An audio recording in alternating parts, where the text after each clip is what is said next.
Episode 39, Part 2, Doug's Magic Act. This episode begins with Doug performing magic tricks for Patty.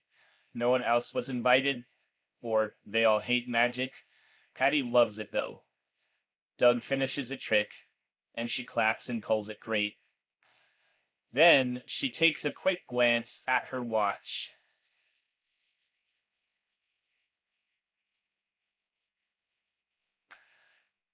Doug does another trick and receives less enthusiastic clapping and no verbal response from Patty.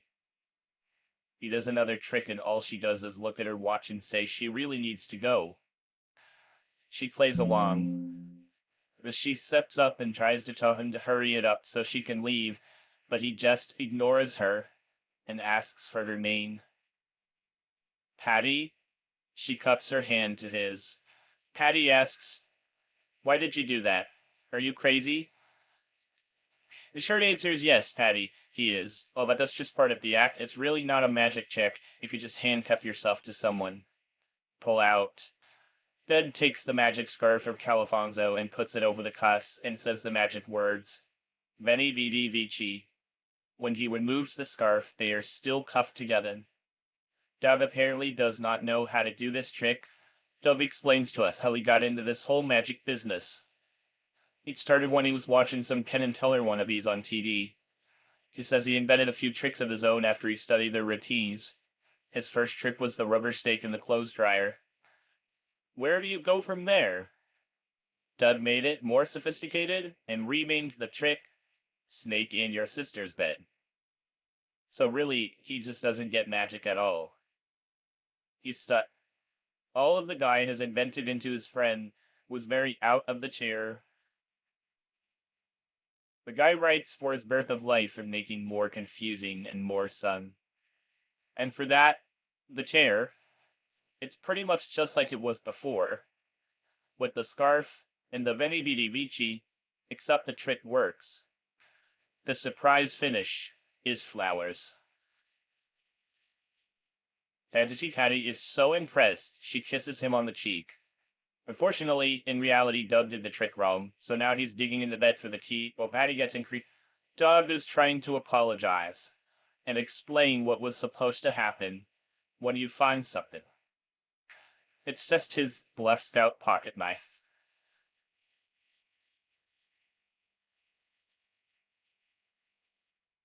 How much shit does Doug drop in this vent? Kids, eh? Doug finally gets the key ring around the end of one of his fingers, but he stirs up a lot of dust in the process. The dust makes him sneeze, and the sneeze makes him drop the key farther down the vent. Patty is unamused. Gex says he has an idea. He gets a magnet and starts lowering it down with some rope. Why didn't he use the magnet to begin with? Anyway, Doug lowers the magnet all the way and hits Pork Chop in the basement. Yeah. Doug says he thinks he has something. He starts pulling, but it gets stuck. He pulls harder several times. Apparently Pork Chop's collar is magnetic. I don't know why. Eventually the rope breaks, and Pork Chop falls with the magnet into a laundry basket where he goes back to sleep. Since he can't get the key, Doug has another idea. Patty suggests that they just walk over to the magic shop to ask the guy for help. Doug doesn't want to go outside like this. She says he could just explain that he doesn't know how they work, and he tells her they've worked hundreds of times before. They're just stuck. Only a kid would think this would help. They pull, and nothing happens. Patty suggests they just cut them off, and Doug glares at her. They cost 7 allowances. He's not just going to cut them. His next idea is body pins.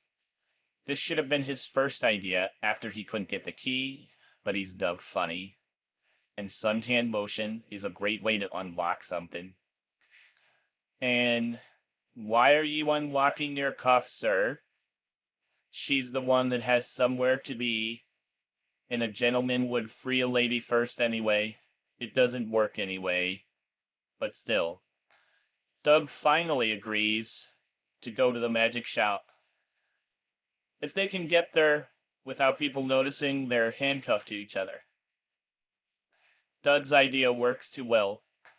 They're just carrying some recyclables to wherever Bluffington citizens carry their recyclables. They tell Mr. Dig their cover story, and Alan New overhear them.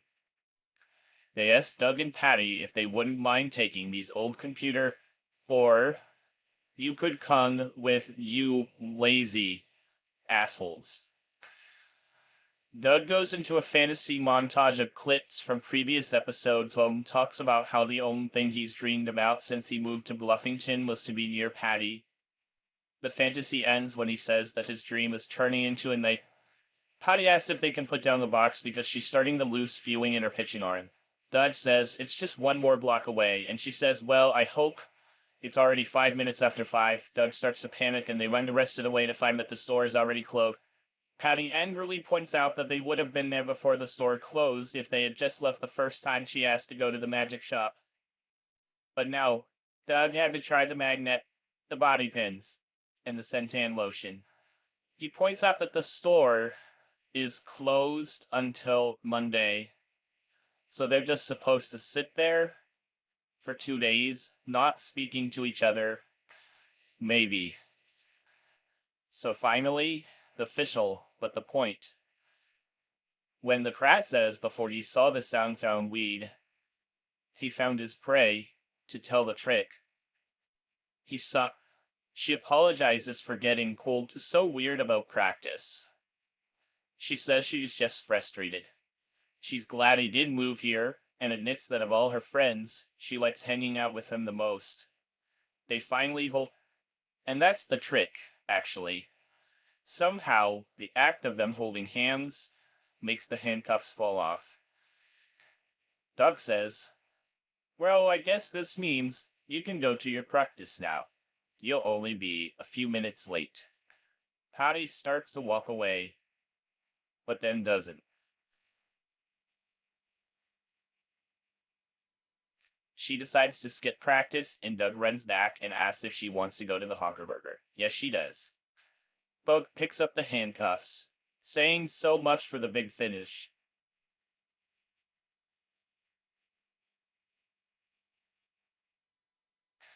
Big finish. The cuffs fucking explode in his hands. Confetti and flowers rain on them. Amazing. At what point did Doug just slip into a fantasy here? I can only assume it was between Patty being angry with him for missing practice and Patty skipping practice to hang out with him. Did he actually finally tell her how much he likes her? Or was that just part of the fantasy ending he slapped onto the story to make himself feel better? Where did he get the idea to impress her with magic anyway? She only shows any sort of enthusiasm after the first trick he does, but immediately looks at her watch. Doug just saved 7 allowances to impress her with something she doesn't have time for.